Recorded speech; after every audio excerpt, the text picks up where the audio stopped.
Halo semuanya, masih bersama saya Ulfa. Video ini akan membahas penanganan mengenai dataset yang tidak seimbang dalam pembelajaran mesin atau imbalance dataset.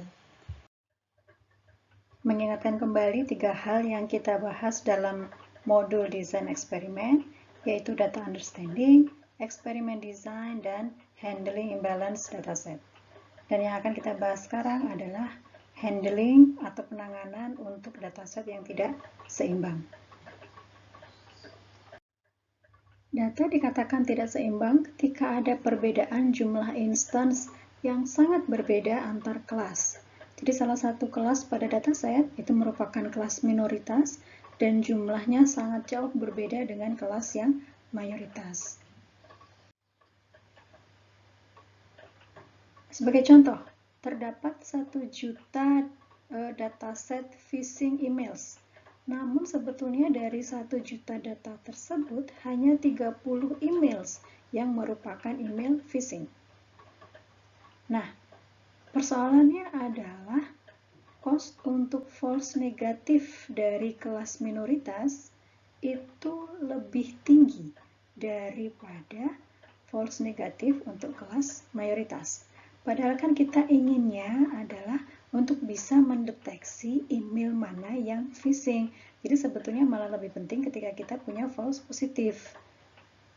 Nah, ketika datasetnya itu kondisinya linearly separable, sebetulnya masalah data tidak seimbang ini bisa diselesaikan. Namun, dalam kenyataannya di dunia nyata biasanya dataset yang kita miliki itu non-linearly separable. Bagaimana kita mengetahui bahwa dataset yang kita miliki ini adalah linearly separable? Maka kita bisa melihat dari convex hull antar kelasnya. Untuk data yang linearly separable, maka convex hull yang dibentuk oleh data dengan kelas yang berbeda itu seharusnya tidak saling overlap. Nah, kalau overlap begini berarti dia non-linearly separable. Kemudian, algoritma pembelajaran yang mengharuskan adanya asumsi linearly separable itu adalah perceptron dan SVM yang linear. Dengan visualisasi data, kita juga bisa melihat apakah dataset yang kita miliki ini sebetulnya linearly separable atau tidak. Persoalan imbalance dataset bisa kita lihat dari domainnya ataupun dari classifier yang saat ini ada. Untuk dari domain, kita lihat contohnya adalah dari diagnosis medis untuk prediksi penyakit kanker. Untuk penyakit kanker ini, maka dataset yang kita miliki biasanya yang memiliki kelas positif itu jauh lebih sedikit daripada instance atau examples yang berlabel negatif. Hal yang sama untuk memprediksi kegagalan atau error pada suatu sistem ya, misalnya mekanik atau hard drive. Gagalnya tentu datanya lebih sedikit dibandingkan untuk yang tidak gagal. Sedangkan untuk kejadian-kejadian yang sangat jarang, misalnya gempa bumi gitu ya, maka data terjadinya gempa bumi tentunya jauh lebih sedikit dibandingkan data tidak terjadinya gempa bumi. Hal yang sama untuk pendeteksian penipuan atau fraud gitu ya. Maka transaksi kartu kredit yang bukan merupakan penipuan itu datanya biasanya jauh lebih besar dibandingkan data transaksi yang merupakan penipuan. Nah, sedangkan untuk classifier yang saat ini ada, ya, misalnya untuk yang decision tree, dia kan tujuannya untuk meminimalkan error ya, training error. Nah, oleh karena itu, biasanya dia akhirnya akan melihat ketika majority-nya itu negatif, maka dia akan cenderung untuk memprediksi data baru dengan label yang negatif sebagai data yang mayoritas. Ketika melakukan pruning pun biasanya dia akan memilih label yang mayoritas karena memang dia datanya jauh lebih banyak gitu ya, sehingga dia kinerjanya tidak cukup baik ketika kita memiliki dataset yang tidak seimbang. Hal yang sama untuk k nearest neighbor. Bahkan untuk nilai k yang cukup kecil, maka kelas mayoritas pasti akan mendominasi gitu ya, sehingga ketika vote biasanya ya akhirnya yang lebih banyak adalah tetangga dengan kelas yang mayoritas, sehingga dia juga tidak terlalu bagus untuk dataset yang tidak seimbang. Nah, untuk perseptron, sebetulnya dia bisa cukup masuk akal karena update dilakukan ketika terjadi kesalahannya atau error. Hanya persoalannya di sini, waktu pembelajarannya bisa sangat lama ketika kita memanfaatkan perseptron. Kembali ke data email phishing tadi, ketika kita mau memprediksi sebuah data baru, maka ketika kita memprediksinya dengan label yang dominan, yaitu email tersebut bukan merupakan email phishing, maka kita punya akurasi sekitar 99,97%. Nah, kenapa kok classifier melakukan seperti itu? Karena sebetulnya banyak classifier itu yang didesain sedemikian sehingga dia mengoptimalkan error atau akurasi. Jadi errornya sekecil mungkin, akurasinya setinggi mungkin. Nah, hal ini akhirnya cenderung untuk membuat kinerjanya itu lebih bias ke kelas yang mayoritas. Karena kalau dia diprediksi dengan kelas mayoritas, akurasinya akan bagus. Karena datanya jauh lebih banyak. Dan itu lebih aman untuk classifier yang ingin meminimalkan error atau memaksimalkan akurasinya. Nah, hal seperti ini akan terus terjadi ketika kita memiliki data yang tidak seimbang ketika melakukan pembentukan classifier. Nah, untuk menangani dataset yang tidak seimbang, maka ada 3 hal yang bisa kita lakukan, yaitu kita akan fokus pada metrik evaluasinya sedemikian sehingga dia menangani dataset yang tidak seimbang, atau bisa juga metode dari level datanya yang kita otak-atik. Alternatif yang terakhir itu kita juga bisa menggunakan metode-metode yang terkait dengan level algoritmanya. Nah, pertama kita akan membahas mengenai penanganan melalui metrik evaluasi. Nah, kita ingat kembali ya, metrik pengukuran yaitu precision dan recall. Jadi precision itu adalah proporsi dari test examples atau instance yang diprediksi positif. Dan benar, dia memang seharusnya positif. Sedangkan recall itu adalah proporsi dari test samples yang diberi label positif yang memang benar. Jadi data tesnya itu memang seharusnya positif.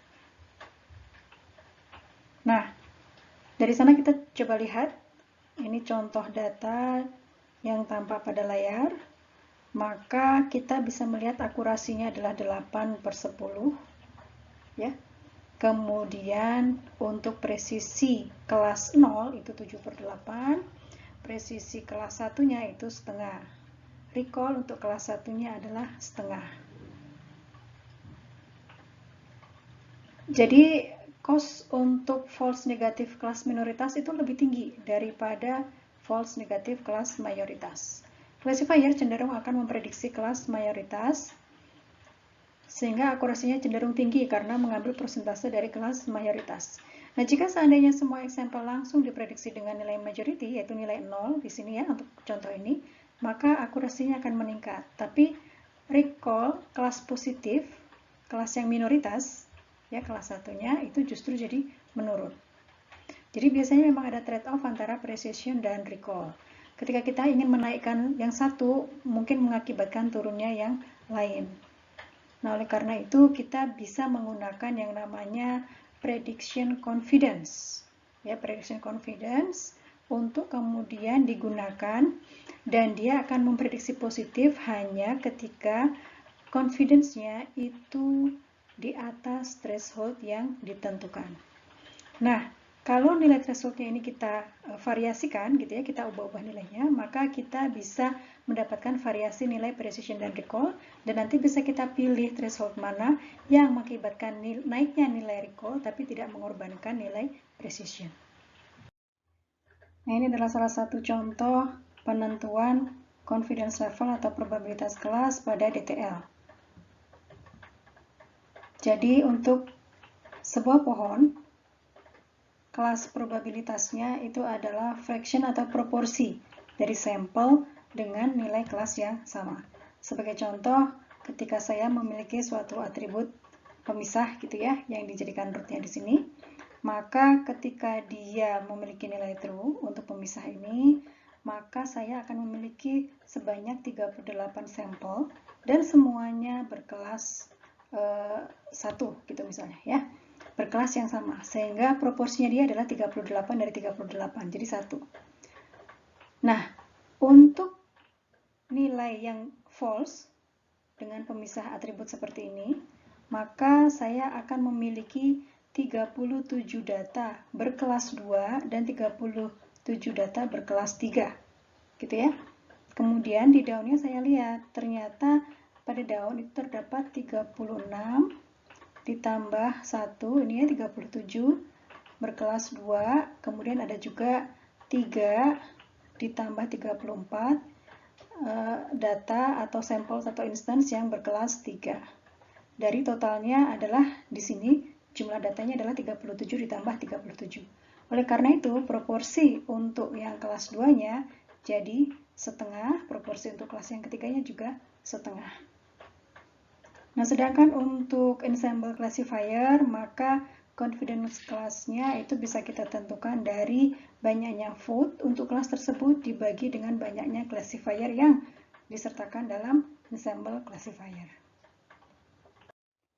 Untuk confidence level atau probability class pada perceptron atau NN, maka bisa saja kita menggunakan nilai dari fungsi aktivasinya, ya.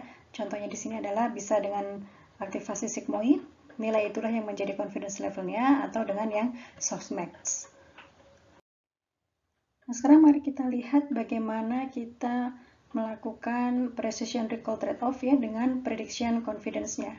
Jadi kita misalnya sudah punya nih sebuah classifier gitu ya, classifier kemudian kita terapkan pada test examples-nya, maka kita punya hasil prediksinya. Dan kita juga memiliki nilai confidence-nya untuk classifier tersebut. Nah, kita urutkan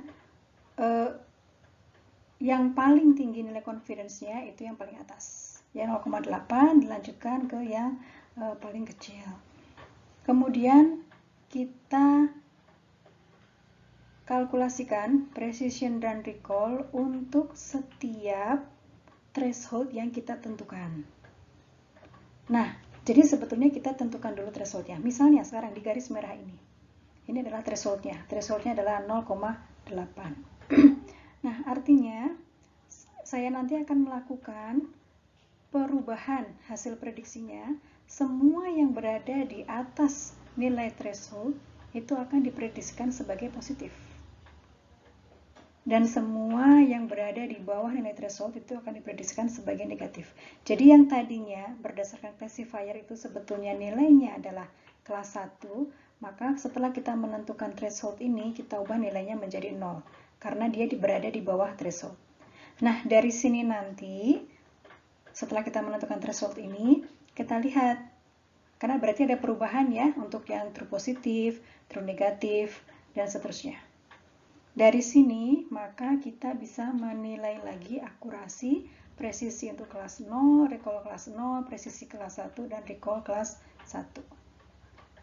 Nah, ini kita lakukan dengan melakukan terus-menerus secara iterasi dengan mengubah nilai thresholdnya. Ya, dari nilai confidence yang ada ini, kita ubah nilai thresholdnya.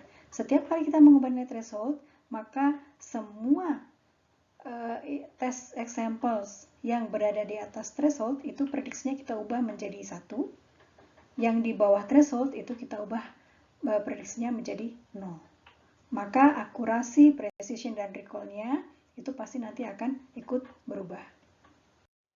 Nah, ini contoh ketika nilai threshold-nya kita ubah berada di 0,5, maka semua hasil prediksi yang berada di atas threshold kita ubah menjadi 1, kemudian yang di bawah threshold prediksinya adalah 0, kelas 0 gitu ya. Maka kita bisa lihat di sini bahwa nilai akurasinya berubah lagi, precision dan recall untuk tiap kelasnya juga berubah.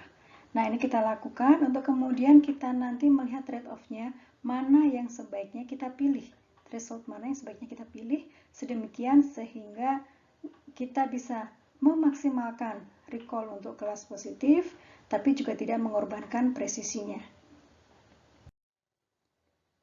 Ketika kita mencoba thresholdnya di setiap nilai yang mungkin, maka kita akan punya kombinasi nilai precision dan recall untuk kelas positifnya. Dan itu bisa kita plotkan dalam diagram untuk mendapatkan kurva dari nilai precision dan recall. Nah, kurva precision recall ini bisa kita gunakan untuk membandingkan dua model atau dua classifier. Jadi kita akan menghitung luas area di bawah kurva. Kita hitung precision recall untuk setiap threshold yang mungkin ada dari setiap classifier atau model ya. Kemudian kita hitung nilai dari area di bawah kurvanya untuk setiap classifier.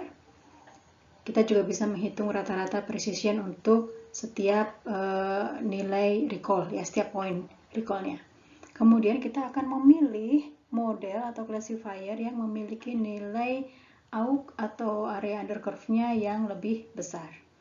Seperti contoh, ketika kita memiliki nilai AUK untuk model atau classifier A adalah 0,7, sedangkan untuk model atau classifier B itu adalah 0,52, maka kita memilih classifier atau model A yang akan digunakan karena memiliki nilai AUK yang lebih tinggi.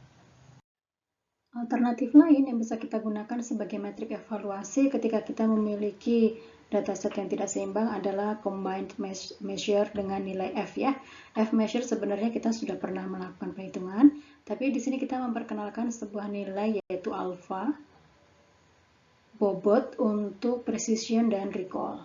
Jika bobotnya ini di set setengah, itu artinya bobot antara precision dan recall-nya sama. Nah, inilah yang biasa sudah pernah kita gunakan sebelumnya, yaitu F1 score, di mana formulanya adalah 2 kali precision kali recall dibagi dengan precision ditambah recall. Nah, kita bisa juga bermain-main dengan nilai alpha ini ketika nanti kita mau membuat bobot antara precision dan recall mana yang lebih besar. Nah, nilai F ini bisa kita gunakan untuk membandingkan model atau classifier mana yang sebaiknya dipilih. Ini adalah contoh penghitungan untuk pengukuran nilai F pada berbagai model yang kita usulkan. Jangan lupa model ini diujikan pada data tes ya. Jadi tidak ada lagi perubahan nilai parameter ataupun perubahan-perubahan lain. Nah, misalnya untuk initial condition tidak ada yang berubah, gitu ya. Maka nilai F1-nya adalah setengah. Ketika kita melakukan maksimasi akurasi, artinya nanti semua test set itu diprediksi sebagai kelas majoritas, maka nilai F1-nya adalah 0. Karena nilai precision dan recall-nya 0 untuk kelas positif.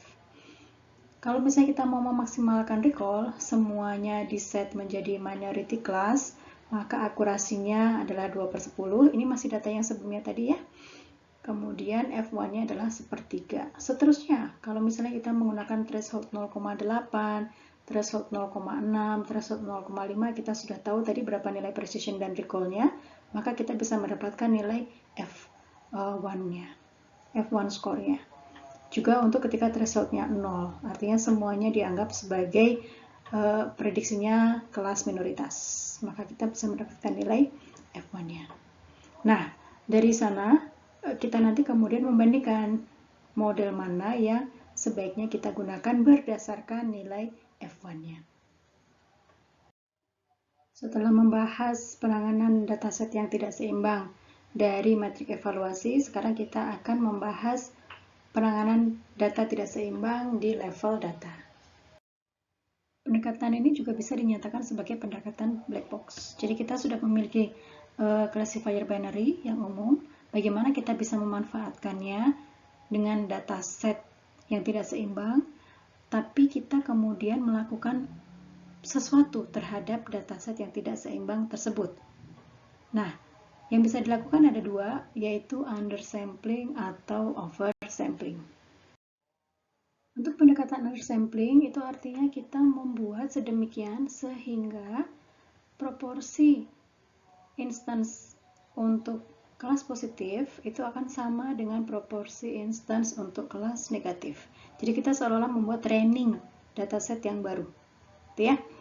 Nah, oleh karena itu, untuk contoh yang email phishing tadi, maka kita akan membuat sedemikian supaya banyaknya instance yang kelasnya adalah phishing itu nanti sama dengan banyaknya email yang bukan kelas phishing. Nah, karena perbedaannya sangat jauh, berarti nanti kelas majority-nya itu instansinya akan sangat jauh berkurang, supaya jumlahnya nanti bisa sama dengan email yang berkelas phishing. Nah, karena kita nanti melakukan pengurangan data, karena undersampling ya, maka pendekatan ini sebetulnya mudah untuk diimplementasikan. Dan tentunya trainingnya menjadi lebih efisien, karena datasetnya kan sangat berkurang jadinya. Dan untuk domain tertentu ini bisa bekerja dengan baik. Hanya kekurangannya adalah karena akhirnya kita menghilangkan, karena kita kan memilih kelas negatifnya itu secara random gitu ya. Secara random kita pilih nih kelas email yang bukan phishingnya, supaya nanti jumlahnya sama dengan banyaknya instance yang kelasnya email phishing. Sehingga akan banyak informasi yang terbuang. Itulah kekurangan ketika melakukan undersampling. Cara berikutnya yang bisa kita gunakan untuk menangani data yang tidak seimbang adalah oversampling dari level datanya ya. Jadi kita inginnya semua negatif examples-nya itu bisa terbawa sejumlah M. Nah, kita ingin kemudian membuat instance untuk positif kelasnya itu juga sama jumlahnya dengan yang negatif examples-nya. Oleh karena itu caranya adalah kita mengulang beberapa instance dari kelas positifnya itu beberapa kali supaya nanti jumlahnya bisa menyamai yang negatif gitu ya. Dan kita juga bisa menerapkan sampel dengan adanya penggantian tertentu pada fitur-fitur tertentu. Nah, kelebihannya untuk pendekatan ini adalah tidak ada informasi yang terbuang karena semua informasi yang terkait kelas negatif itu tetap terbawa. Nah, kekurangannya adalah dia bisa terjadi overfitting. Kenapa? Karena data atau instance yang memiliki kelas positif itu sebetulnya adalah data yang sama tapi diulang beberapa kali gitu. Sehingga fiturnya akan sama persis, kelasnya juga kelas yang positif ya. Kemudian kekurangan yang lain adalah kalau misalnya sebelum dilakukan oversampling saja datanya sudah sangat besar, maka ketika dilakukan oversampling maka ukuran datasetnya akan menjadi jauh lebih besar dan itu akan membuat computational task-nya itu menjadi lebih lama. Oleh karena itu kemudian diusulkan sebuah pendekatan untuk melakukan oversampling terhadap data dengan kelas minoritas dengan namanya adalah SMOOT, Synthetic Minority Oversampling. Jadi kita melakukan oversampling terhadap instance kelas minoritas dengan menggunakan graf KNN-nya. Jadi idenya adalah kita akan mengulang atau membuat data sintesis sejumlah tertentu yang kita tentukan dari awal ya, berdasarkan data minoritas yang ada.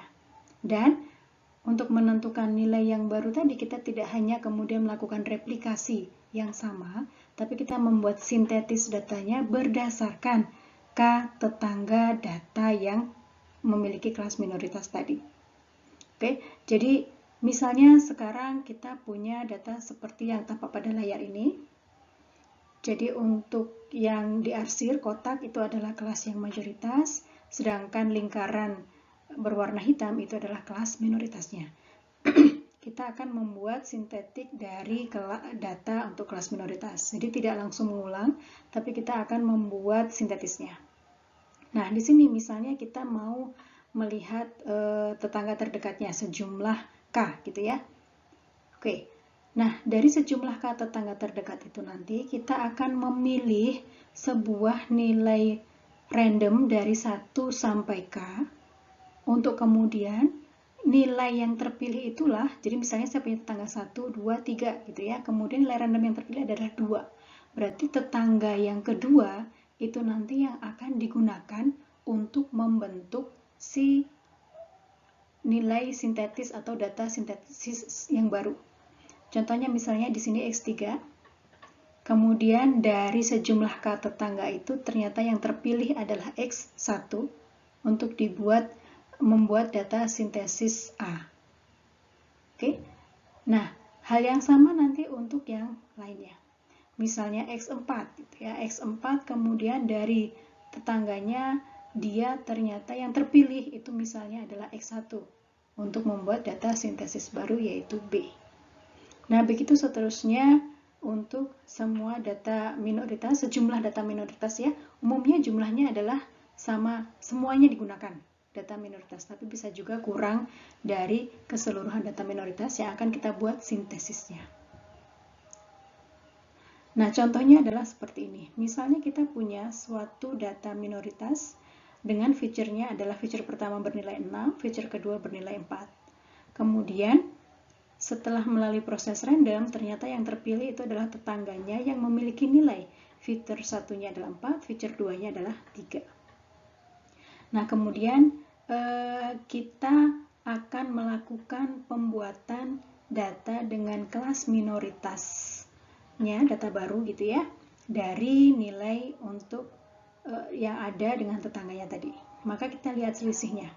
Feature pertama untuk data sampel 6, feature pertama untuk tetangganya adalah 4, selisihnya adalah minus 2. Kemudian untuk feature yang kedua, untuk data sampel minoritasnya itu adalah 4, tetangganya itu adalah 3.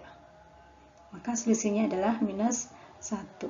Nah, dari sini kita membangkitkan sampel baru atau instance baru, yaitu dengan sampel yang lama, yaitu 6, 4, ditambah dengan suatu nilai random antara 0, 1, dikalikan dengan selisihnya, dengan tetangga yang terpilih tadi.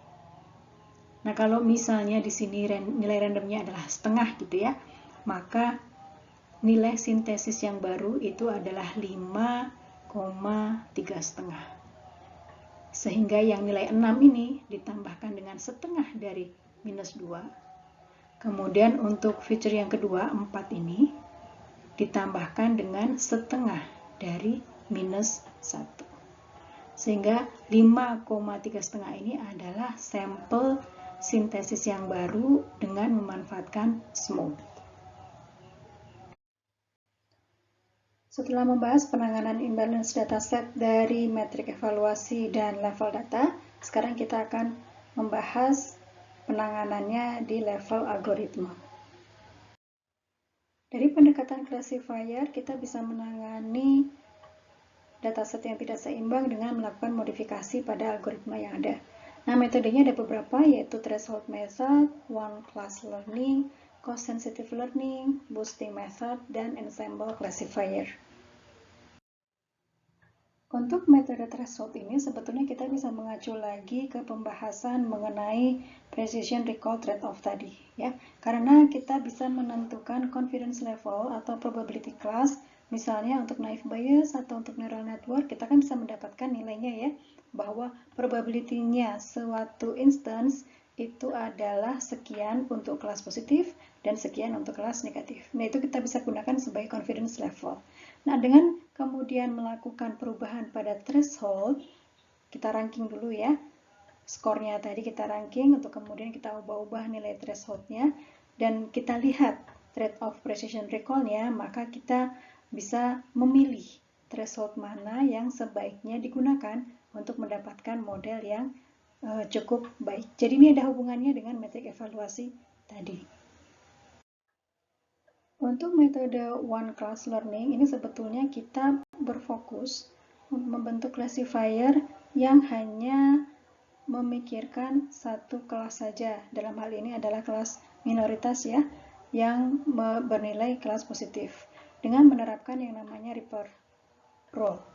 Jadi untuk aturan Ripper ini adalah sistem induksi yang kemudian kita menggunakan istilah separate and conquer approach untuk secara iteratif membuat rules atau aturan untuk mengcover training instance atau examples yang belum di cover sebelumnya gitu ya.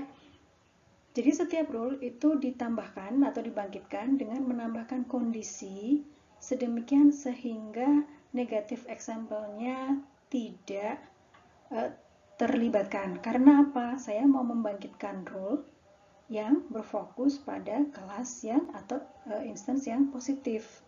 Sehingga nanti kita membangkitkan setiap rule-nya itu dari kelas yang paling jarang.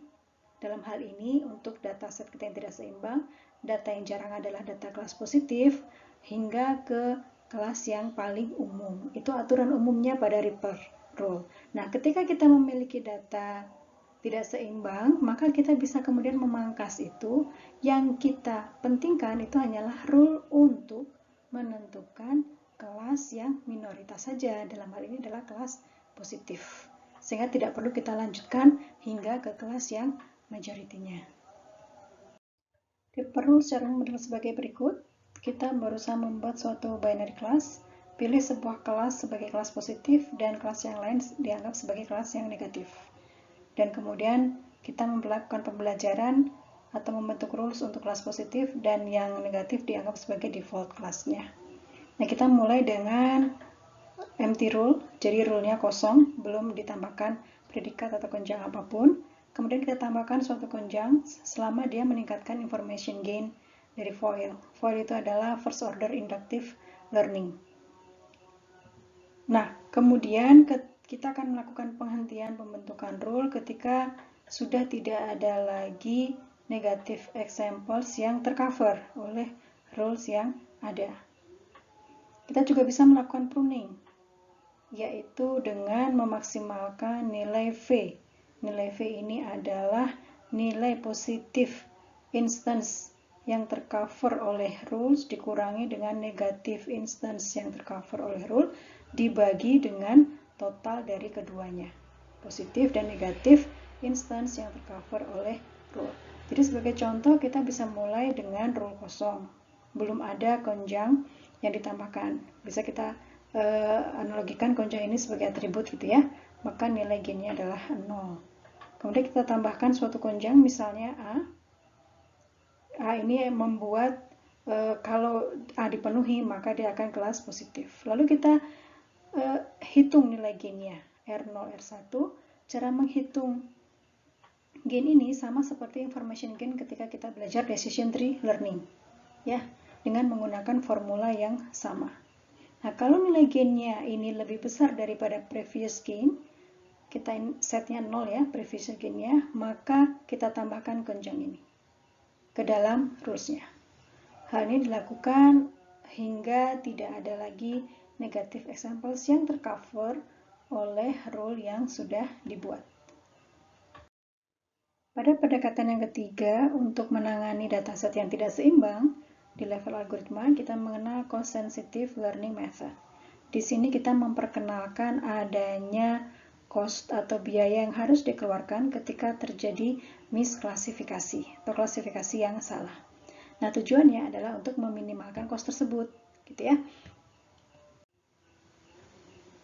Jadi, resiko untuk memilih kelas I itu adalah direpresentasikan dengan cost misklasifikasinya, sedangkan uncertainty terhadap apa sih seharusnya prediksi yang tepat untuk suatu data pada test set kita itu direpresentasikan dengan posterior probability-nya.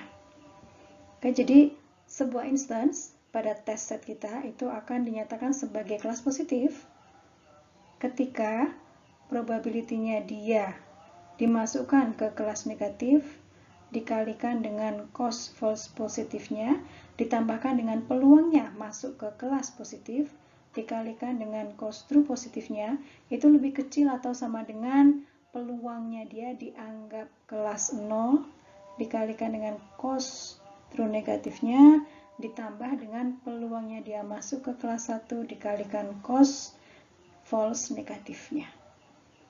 Ya. Nah, ini adalah turunan dari suatu formula RI dengan diketahui fitur yang masuk itu adalah X.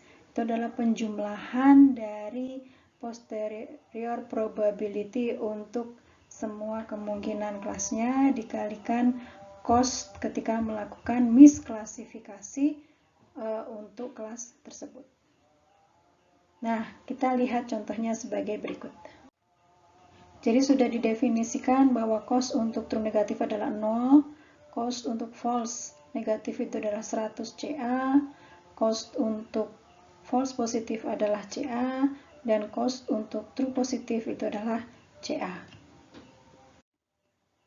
Kemudian kita memiliki suatu data dari test setnya, sebuah data dengan nilai confidence-nya untuk kelas negatif adalah 0,2 dan kelas positifnya adalah 0,8. Nah, kemudian kita mau melihat berapakah resikonya kalau dia dimasukkan ke dalam kelas 1 atau kelas positif. Maka dengan menggunakan rumus yang di atas, kita lihat probabilitas dia dimasukkan ke kelas 0 dikalikan cos dari 1, 0.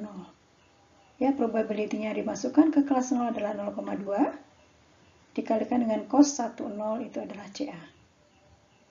Ditambah dengan probability-nya dia kalau dimasukkan ke kelas 1 dikalikan cos 1, 1. Maka probability-nya masuk kelas 1 adalah 0,8 dikalikan dengan cos 1, 1 adalah CA. Kemudian kita juga menghitung berapakah resikonya kalau dia dimasukkan ke kelas 0. Maka kita lihat probabilitas dia masuk ke kelas 0 dikalikan dengan cos 0, 0.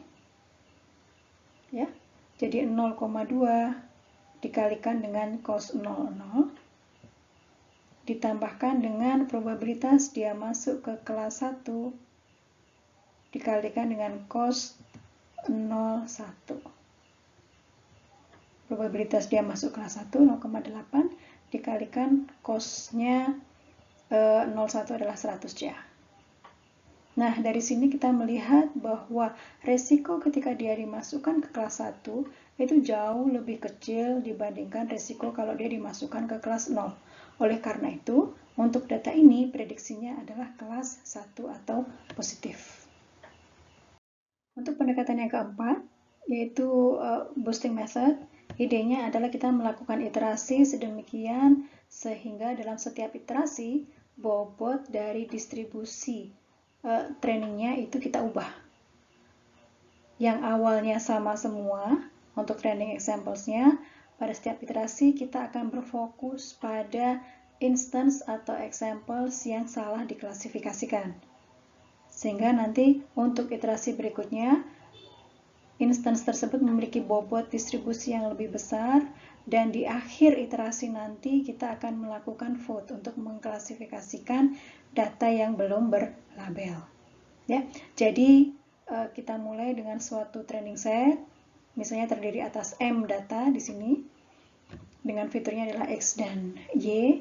Kemudian kita tentukan banyaknya iterasi, untuk kemudian kita inisialisasi bobot distribusi untuk setiap instansinya sama.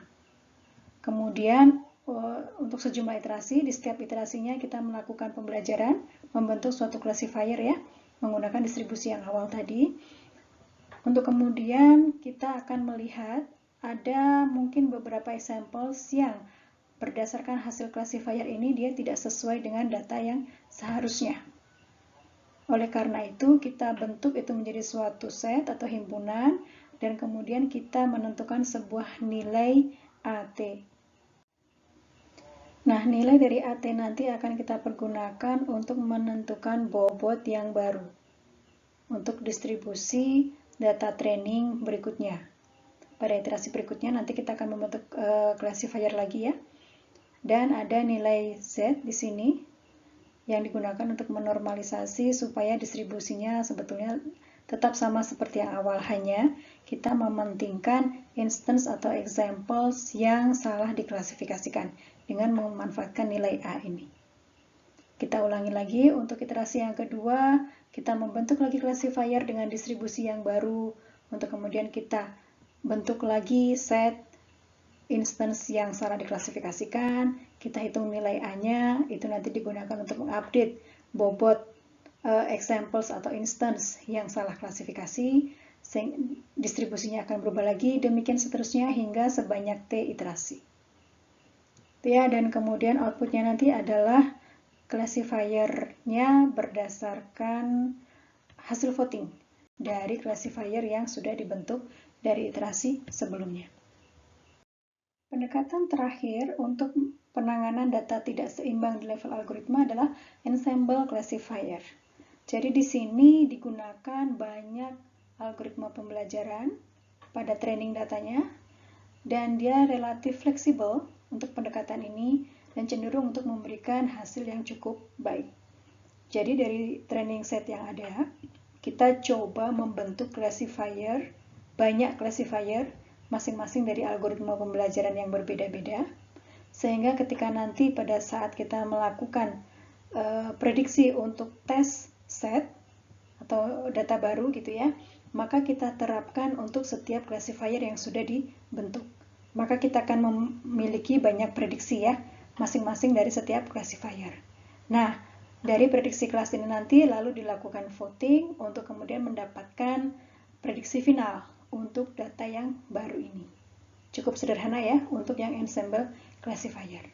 Nah, ini akhir dari pembahasan mengenai penanganan data tidak seimbang di level algoritma. Demikianlah video mengenai penanganan dataset yang tidak seimbang atau imbalance dataset. Selamat belajar!